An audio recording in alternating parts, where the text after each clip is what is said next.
заедно. Ще изчакаме нещо, там се случва.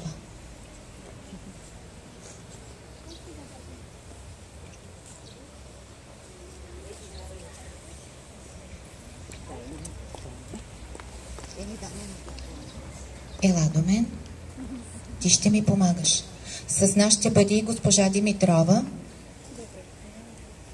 Готови ли сте? Всички заедно. Микрофонът е твой, а ние ще ти помагаме. А вие всички високо и ясно. Аз съм българче, написано от Иван Вазов.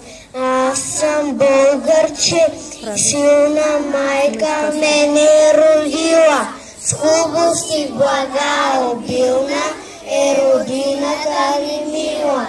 Аз съм българче, обичам нашите планини зелени. Българина се наричам, първа радост е за мене.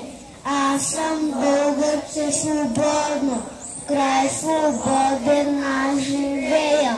Всичко българско и родно, любя, тача и милея. Аз съм българче и расна, в невелики, славно време. Син съм на земя прекрасна, син съм на юнашко племе. Браво на всички, заслужавате аплодисменти.